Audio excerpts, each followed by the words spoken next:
बिस्मिल्लाहिर्रहमानिर्रहीम। अस्सलाम वालेकुम डियर स्टूडेंट्स। आज हम चैप्टर नंबर 2 की असाइनमेंट नंबर 2.2 और 2.3 को सॉल्व करेंगे। तो देखते हैं कि असाइनमेंट 2.2 की स्टेटमेंट क्या है। इसमें आपसे कहा गया है a force of 20 newton making an angle of 30 degree with positive x axis. फिर एक और फोर्स है F2 30 newton making an angle θ2 of 150 degree with positive x axis. अब यहाँ पर दो फोर्सेस गिवन हैं, F1 F2 डिफरेंट एंगल्स पर हैं विद पॉजिटिव एक्स एक्सिस, और आपसे ये कहा गया है कि कैलकुलेट द रिजल्टेंट फोर्स। सो इसको सॉल्व करने से पहले हम इसकी डायग्राम देख लेते हैं। आपके पास F1 जिसकी मैग्नीट्यूड है 20 न्यूटन, वो पॉजिटिव एक्स एक्सिस के साथ 30 डिग्री पर है, और फिर एक और फोर्स जो कि 30 न्यूटन की है वो आपको एक्स एक्सिस के साथ 150 डिग्री पर गिवन है। मैंने फर्स्ट और सेकंड क्वाड्रेंट ही ड्रॉ किया है क्योंकि आपके एंगल्स इस तरह के थे जो सेकंड क्वाड्रेंट तक ही आपकी फोर्सेस एग्जिस्ट करेंगी। अब आपने इस F1 एट 30 डिग्री और F2 एट 150 डिग्री इन दोनों फोर्सेस का रिजल्टेंट कैलकुलेट करना है। वैसे तो आपको ड्रॉ करने की ज़रूरत नहीं, लेकिन आपको समझाने के लिए मैं F2 को F1 के साथ ज्वाइन करके आपको बताती हूँ कि अगर ये आपके पास F1 और F2 आप उठाकर इस F1 के साथ by using head to tail rule join करते हैं, तो आपने F1 के हेड के साथ जब F2 को ज्वाइन किया तो इसका और इसका एंगल आपके पास 150 डिग्री होना चाहिए। आप जानते हैं कि अगर ये मैं लाइन इसके ऊपर ड्रॉ करूं तो ये अप्रॉक्सीमेटली 90 डिग्री पर है, तो 90 डिग्री से इस तरफ आपका एग्जिस्ट करेगा 150 डिग्री। सो ये F2 जब आप F1 के हेड के साथ ज्वाइन करेंगे तो आपका कुछ इस तरह का पोर्शन बनेगा, जिसमें F2 और F1 ज्वाइन होने के बाद जब आप इनका रिजल्टेंट ड्रॉ करेंगे तो रिजल्टेंट होगा from the tail of first vector to the head of second vector. So रफली अगर आप इसका ड्रॉ करें, क्योंकि मैंने प्रॉपर एंगल्स नहीं ड्रॉ किए, आप अगर रफली ड्रॉ करेंगे तो आपका रिजल्टेंट कुछ इस डायरेक्शन में जाएगा, from the tail of first vector to the head of second vector. इसका मतलब ये है कि जो रिजल्टेंट है वो आपका सेकेंड क्वाड्रेंट के अंदर एग्जिस्ट करेगा। सो जब आपने रिजल्टेंट सेकेंड क्वाड्रेंट में हो तो एंगल कैलकुलेट करना हो रिजल्टेंट का, तो आप याद रखिएगा कि अगर सेकेंड क्वाड्रेंट है तो जो रिजल्टेंट का एंगल आता है वो विद नेगेटिव एक्स एक्सिस आता है, और उसको आप फाई कहते हैं। ये आपने चैप्टर में बड़ी डिटेल में पढ़ा था कि अगर सेकेंड, थर्ड और फोर्थ क्वाड्रेंट हो तो रिजल्टेंट का जो एंगल बन रहा होता है वो पॉजिटिव एक्स एक्सिस के साथ इन एंटी क्लॉकवाइज डायरेक्शन नहीं बन रहा होता। सो उन डिफरेंट जो क्वाड्रेंट्स हैं उसमें एंगल को आप फाई बोलते हैं, और अगर आपने पॉजिटिव एक्स एक्सिस के साथ रिजल्टेंट का एंगल कैलकुलेट करना है इन सेकेंड क्वाड्रेंट तो फिर आप ये फार्मूला यूज करते हैं। ये आपने याद रखना है ताकि जब हम रिजल्टेंट का एंगल कैलकुलेट करें तो आपको मालूम हो कि थीटा कैसे कैलकुलेट किया जाएगा। मैग्नीट्यूड कैलकुलेट करने के लिए आपको F1 के भी कंपोनेंट्स ड्रॉ करने पड़ेंगे और F2 के भी कंपोनेंट्स ड्रॉ करने पड़ेंगे। अब आपके पास अगर कंपोनेंट ऑफ F1 आपने कैलकुलेट करना है तो F1 के भी 2 कंपोनेंट्स होंगे, F1x एंड F1y। क्योंकि आप अगर इसके कंपोनेंट्स ड्रॉ करें F1 के तो ये इसका होगा F1x और ये होगा F1y। सो F1x किसके इक्वल होता है? F1 cos थीटा, और थीटा F1 का बन रहा है 30 डिग्री। सो आप पुट करेंगे F1 cos 30 डिग्री। F1 की मैग्नीट्यूड आपको 20 न्यूटन गिवन है, सो आपने 20 इंटू cos 30 पुट किया। आप इसे सॉल्व करेंगे तो आपके पास आंसर आएगा 17.3 न्यूटन। ये है x कंपोनेंट फॉर F1। इसी तरह इसका आपने y कंपोनेंट फाइंड आउट करना है by using F1 sin theta, और आपके पास थीटा इसका अगेन 30 है, F1 20। आप इसे सॉल्व करेंगे यू विल गेट 10 न्यूटन। ये तो थे F1 के दोनों कंपोनेंट्स। अब अगर आपने F2 के भी कंपोनेंट्स ड्रॉ करने हैं तो आप उसको सॉल्व करेंगे by using F2x is equal to F2 cos theta.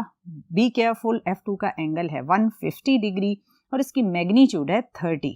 सो आपने 30 मैग्नीट्यूड और एंगल 150 डिग्री पुट किया, तो आप इसे सॉल्व करोगे तो आपके पास आंसर आएगा -25.98 न्यूटन। सिमिलरली आपने इसका y कंपोनेंट फाइंड करना है। F2y is equal to F2 sine theta. F2 है 30 डिग्री, थीटा है 150 डिग्री। इसे भी आपने सॉल्व किया तो आपके पास आंसर आएगा 15 न्यूटन। सो आपने दोनों फोर्सेस के x और y कंपोनेंट सॉल्व कर लिए।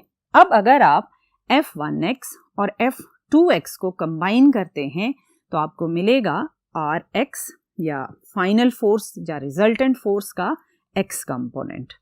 सो F1x F2x कंबाइन हुए तो आपके पास रिजल्टेंट फोर्स का x कंपोनेंट आएगा। सिमिलरली अगर आप F1y और F2y को ज्वाइन करेंगे तो आपके पास रिजल्टेंट फोर्स का y कंपोनेंट आएगा। सो अब हम मूव करते हैं नेक्स्ट बोर्ड पर और देखते हैं कि F1x F2x कंबाइन हुए, F1y F2y कंबाइन हुए तो रिजल्टेंट फोर्स के x और y कंपोनेंट्स क्या बने। जी डियर स्टूडेंट, रिजल्टेंट फोर्स के कंपोनेंट्स कुछ इस तरह से होंगे। अगर आपके पास resultant force F(R)x, this is the x component of resultant force, तो it will be the sum of x component of F1 and F2. Similarly, y component of resultant force is the sum of y component of F1 and F2. अब आपने यहाँ जो first board पर values calculate की थी F1x, F2x की, उन्हीं को यूज करना है और आपने सॉल्व करना है फॉर रिजल्टेंट फोर्स F(R)x। इसमें आपके पास F1x की जो वैल्यू थी वो थी 17.3 न्यूटन और F2x की जो वैल्यू थी वो थी -25.98। अब आप इसको सॉल्व करेंगे तो आपके पास 17.3 -25.98, इससे आपके पास रिजल्टेंट का x कंपोनेंट आएगा। क्योंकि ये बिगर नंबर है तो आंसर आपके पास नेगेटिव में आएगा -8.68 न्यूटन। अब आपने रिजल्टेंट फोर्स का y कंपोनेंट फाइंड करना है, तो F(R)y, F1y आपके पास था 10 न्यूटन और F2y था 15 न्यूटन। इन दोनों को आपने ऐड किया तो आपके पास F(R)y की वैल्यू बनेगी 25 न्यूटन। सो ये है आपके पास रिजल्टेंट का y और ये है रिजल्टेंट फोर्स का x कंपोनेंट। अब इन दोनों को आप ज्वाइन करके फाइंड आउट कर सकते हैं मैग्नीट्यूड ऑफ रिजल्टेंट फोर्स। और मैग्नीट्यूड ऑफ रिजल्टेंट फोर्स के लिए आप जो इक्वेशन यूज करेंगे वो है F(R) is equal to F(R)x का स्क्वायर प्लस F(R)y का स्क्वायर। अब आपने इसमें सिंपली वैल्यूज पुट कर देनी है।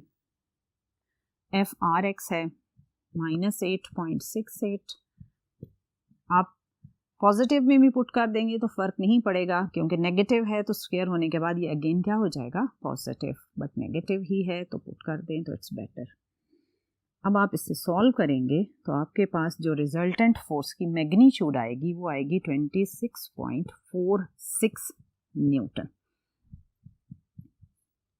ये तो था कि रिजल्टेंट फोर्स की मैग्नीट्यूड क्या होगी। अब अगर आपने रिजल्टेंट फोर्स का डायरेक्शन भी फाइंड करना है, जो मैंने अभी आपको बताया कि सेकंड क्वाड्रेंट में थीटा जब आपने कैलकुलेट करना है तो वो डायरेक्टली कैलकुलेट नहीं होगा, वो कैलकुलेट होगा बाय यूजिंग 180 डिग्री -5। सो इसका मतलब ये है कि जब आप डायरेक्शन कैलकुलेट करेंगे रिजल्टेंट फोर्स का तो पहले आप फाई कैलकुलेट करेंगे जो कि होगा tan inverse F(R)y divided by F(R)x। तो फाई क्या आ जाएगा जी, tan इनवर्स F(R)y है 25, F(R)x है 8.68। मैंने आपको पहले भी बताया कि जब आपने एंगल कैलकुलेट करना हो तो जो नेगेटिव में वैल्यूज होती हैं उन्हें आपने नेगेटिव में यहाँ पुट नहीं करना, वरना आपके पास एरर आएगा। आपने जस्ट एंगल की कैलकुलेशन में मैग्नीट्यूड्स पुट करनी है। सो जब आप फाई को कैलकुलेट करेंगे तो ये आएगा 70.85 डिग्री।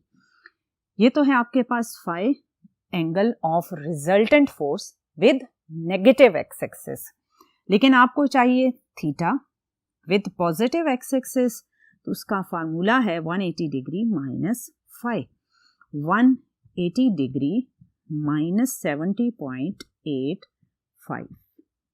इसको आपने सॉल्व किया तो आपके पास आंसर आएगा 109.15 डिग्री। सो ये आपके पास थी magnitude of resultant force 26.46 newton, और ये है आपके पास angle of resultant force with positive x axis in anti clockwise direction. So dear student, ये था आपके पास असाइनमेंट नंबर 2.2 का सॉल्यूशन। अब मूव करते हैं नेक्स्ट बोर्ड पर और देखते हैं कि नेक्स्ट असाइनमेंट की स्टेटमेंट क्या है। जी डियर स्टूडेंट, नेक्स्ट असाइनमेंट भी रिजल्टेंट फोर्स के कॉन्सेप्ट से ही रिलेटेड है। स्टेटमेंट कुछ इस तरह से है, two forces of 20 newton and 10 newton are making an angle of 120 degree with each other, यानी इनका आपस में जो एंगल है वो है 120 degree. Find the single pole that would replace the given forces, balance the given forces. Part A का मतलब ये है कि replace the given forces, which means कि F1 और F2 का जो एक सिंगल रिजल्टेंट होगा वो क्या होगा, वो कैलकुलेट करना है। फिर जो रिजल्टेंट फोर्स आएगी, अगर आप चाहते हैं कि वो सिस्टम या वो ऑब्जेक्ट जिस पर ये फोर्सेस 20 और 10 न्यूटन अप्लाई हो रही थी वो इक्विलिब्रियम में आ जाए, तो रिजल्टेंट फोर्स को बैलेंस करना है। तो वो बैलेंस्ड फोर्स कितनी मैग्नीट्यूड की लगाएंगे और किस एंगल पर लगाएंगे। सो पहले हम पार्ट ए के लिए, जिसमें आपने F1 F2 का रिजल्टेंट फाइंड करना है, उसको ऑब्जर्व करते हैं। आपके पास ये मैंने अगेन फर्स्ट क्वाड्रेंट और सेकंड क्वाड्रेंट ड्रॉ किया है क्योंकि एंगल इज 120 डिग्री जो कि सेकंड क्वाड्रेंट के अकॉर्डिंग गिवन है। आपके पास F1 और F2 में से जो F1 है, लेट्स सपोज वो है 20 न्यूटन और F2 है 10 न्यूटन। मैंने ये लिया कि F1 जो कि 20 न्यूटन है उसे आप एक्स एक्सिस के अलोंग सपोज कर लें, और जो दूसरी फोर्स है जो आपके पास 10 न्यूटन मैग्नीट्यूड की है और एंगल दोनों के बीच में 120 डिग्री है, आप उसे सेकंड क्वाड्रेंट में इमेजिन करें और आपके पास F1 और F2 के बीच का एंगल कितना है, 120 डिग्री। अब इस 20 और इस 10 न्यूटन का आपने रिजल्टेंट फाइंड आउट करना है। अभी हमने प्रीवियस असाइनमेंट में यही ऑब्जर्व किया कि जब भी रिजल्टेंट फाइंड आउट करना होगा तो दोनों फोर्सेस जो F1 F2 आपको गिवन होंगी उनके x और y कंपोनेंट्स पहले हम फाइंड करेंगे, फिर उन दोनों फोर्सेस के x कंपोनेंट्स को ऐड करके रिजल्टेंट का x कंपोनेंट आएगा और उन्हीं दोनों फोर्सेस के y कंपोनेंट्स को ऐड करके रिजल्टेंट फोर्स का y कंपोनेंट हम कैलकुलेट करेंगे। सो आपने जो डायग्राम बनाई उसके अकॉर्डिंग F1 जिसकी मैग्नीट्यूड है 20 Newton, it is acting along x axis, and F2 जिसकी मैग्नीट्यूड है 10 Newton is making 120 degree with positive x axis. ठीक है जी। अब आपने इन दोनों फोर्सेस के पहले कंपोनेंट्स ड्रॉ करने हैं। सो हम F1 के कंपोनेंट्स ड्रॉ कर लेते हैं। अगर आप F1 के डायरेक्शन पर गौर करें तो F1 अलोंग x एक्सिस है, तो आपको मालूम है कि जब एक फोर्स x एक्सिस के ही अलोंग हो तो वो पूरी की पूरी फोर्स उसका x कंपोनेंट बन जाएगी और उसका y कंपोनेंट 0 हो जाएगा, क्योंकि ये सारा इफेक्ट इस फोर्स का अलोंग x एक्सिस है, इसका कोई भी कंपोनेंट y एक्सिस की तरफ नहीं है। सो जब आप F1 के कंपोनेंट्स ड्रॉ करेंगे तो आपका F1x कंप्लीट फोर्स जो कि 20 न्यूटन है उसी के इक्वल आएगा। सो आप लिखेंगे F1 cos theta, F1 cos 0 degree, क्योंकि आपकी फोर्स x एक्सिस के पैरेलल है, सो आपका फोर्स का x एक्सिस के साथ एंगल 0 डिग्री बनेगा। सो cos 0 होता है 1, तो it will be F1। F1 की मैग्नीट्यूड कितनी है जी, 20 न्यूटन। सो आपके पास F1x कंप्लीटली फोर्स F1 के इक्वल आ जाएगा विच इज 20 न्यूटन। मैंने बताया इसका कोई भी इफेक्ट आपको y एक्सिस पर नजर नहीं आएगा, सो इसका जो y कंपोनेंट होगा वो ऑब्वियसली 0 हो जाएगा। F2 क्योंकि आपके पास सेकंड क्वाड्रेंट में इस वक्त लाई कर रही है, इंक्लाइंड है विद x एक्सिस, सो इसके दोनों कंपोनेंट्स एग्जिस्ट करेंगे। F2x होगा F2 cos theta F2 cos 120 degree, F2 cos 120 degree की वैल्यू होती है -0.5। F2 की मैग्नीट्यूड है 10, आपने इसे सॉल्व किया तो आंसर आया -5 न्यूटन। अब आप इसी फोर्स का y कंपोनेंट कैलकुलेट करेंगे तो it will be F2 sin theta. F2 है 10 sin 120 डिग्री, इसको आपने सॉल्व किया तो आपके पास आंसर आया 8.66 न्यूटन। सो F2 के दोनों कंपोनेंट्स की मैग्नीट्यूड्स हैं, जबकि F1 का y कंपोनेंट 0 हो गया। अब आपने F1x और F2x को कंबाइन करके रिजल्टेंट का x कंपोनेंट फाइंड करना है। सो रिजल्टेंट का x कंपोनेंट सम होगा F1x और F2x का, जबकि रिजल्टेंट का जो y कंपोनेंट है वो सम होगा F1y का और F2y का।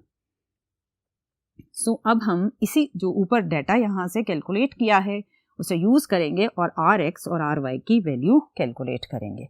F1x है आपके पास 20 और F2x है -5, तो it will be 20 - 5 and it is 15 Newton.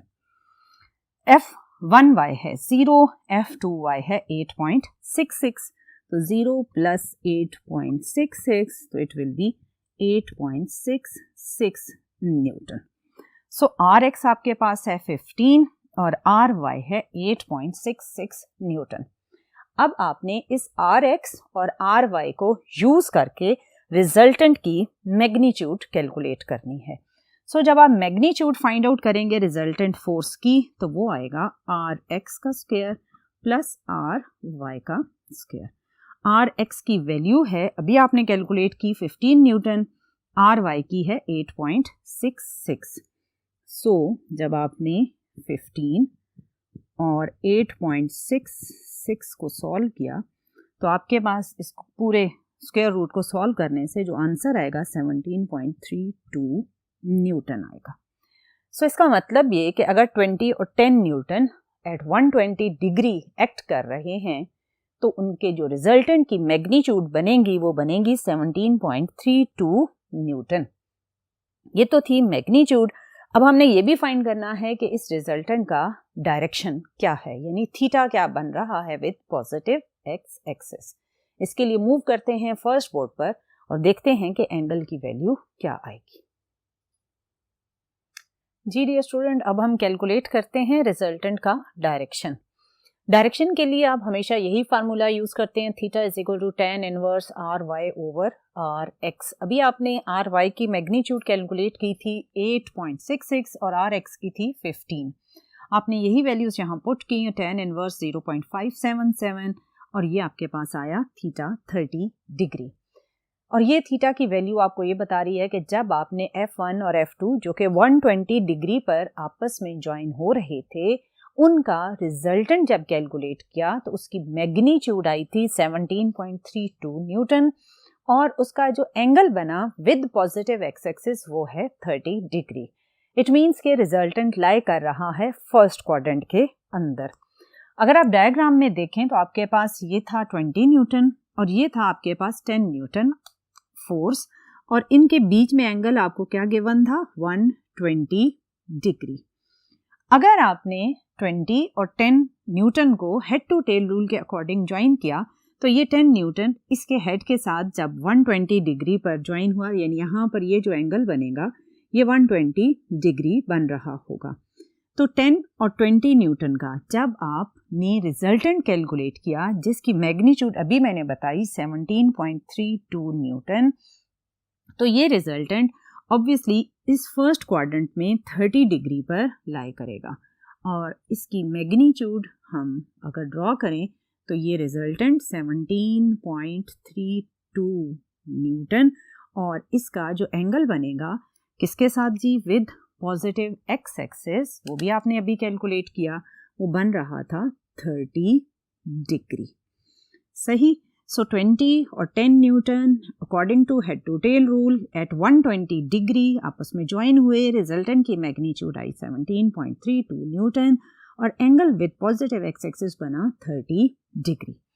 अब इसका जो पार्ट बी है क्वेश्चन का, उसमें आपसे कहा गया है कि कोई एक सिंगल फोर्स बताएं जो इन फोर्सेस के इस रिजल्टेंट को बैलेंस करे, यानी उसकी मैग्नीट्यूड इतनी हो कि वो इस रिजल्टेंट के इक्वल हो और डायरेक्शन ऑब्वियसली ऑपोजिट होगा, तब ही वो इस रिजल्टेंट के इफेक्ट को कैंसिल कर सकेगी। सो इसका मतलब ये है कि अगर रिजल्टेंट इन दो फोर्सेस का 30 डिग्री पर है और इसकी ये मैग्नीट्यूड है, तो जो बैलेंस करने के लिए फोर्स लगानी पड़ेगी वो इस रिजल्टेंट के एग्जैक्टली ऑपोजिट होगी और उसकी मैग्नीट्यूड होगी 17.32 न्यूटन। इस मैग्नीट्यूड की फोर्स ने ऑपोजिट डायरेक्शन में अप्लाई होकर इस रिजल्टेंट के इफेक्ट को बैलेंस कर दिया, और ये रिजल्टेंट किसका था? 20 और 10 न्यूटन का। तो इट मींस इन दोनों फोर्सेस को इस 17.32 न्यूटन ने बैलेंस किया। ये तो इसकी मैग्नीट्यूड है। अब इसका एंगल क्या होगा? एंगल ऑब्वियसली आपको कैलकुलेट करना पड़ेगा from positive x axis in anti clockwise direction, यानी ये जो कंप्लीट मैंने अभी एरो ड्रॉ किया है, ये कंप्लीट एंगल होगा बैलेंसिंग फोर्स का विद पॉजिटिव एक्स एक्सिस। अब अगर ये वाला एंगल यहाँ से यहाँ तक 30 डिग्री था, तो ऑटोमेटिकली ये जो एंगल आपके पास आएगा यहाँ से नेगेटिव एक्स एक्सिस से इस रिजल्टेंट का, वो भी होगा 30 डिग्री। और आप जानते हैं कि पॉजिटिव एक्स एक्सिस से जब आप मूव करके यहाँ तक आते हैं तो ये होता है 180 डिग्री। सो इस 0 डिग्री से मूव करते हुए जब आप यहाँ तक पहुंचे तो it will be 180 degree. 180 degree से फर्दर आप 30 डिग्री कवर करते हैं तो आप इस बैलेंसिंग फोर्स के पास पहुंचते हैं। तो टोटल एंगल जो इस बैलेंसिंग फोर्स का विद पॉजिटिव एक्स एक्सिस बनेगा वो होगा 180 डिग्री प्लस 30 डिग्री। ठीक। सो आपने इस रिजल्टेंट का जब एंगल बताना है तो मैग्नीट्यूड तो इसकी वही है जो रिजल्टेंट फोर्स की है, क्योंकि ये उसे बैलेंस कर रहा है, तो मैग्नीट्यूड इक्वल होनी चाहिए। और जब आपने एंगल लिखना है तो you will take it as 180 degree plus 30 and it is 210 degree.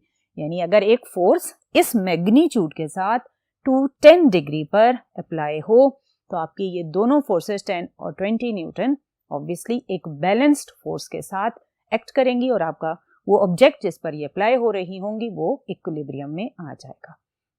So dear student, ये थे आज के 2 असाइनमेंट्स के क्वेश्चंस। इंशाल्लाह नेक्स्ट लेक्चर्स में डिफरेंट कॉन्सेप्ट्स के साथ फिर मुलाकात करेंगे। टिल नेक्स्ट लेक्चर, अल्लाह हाफिज।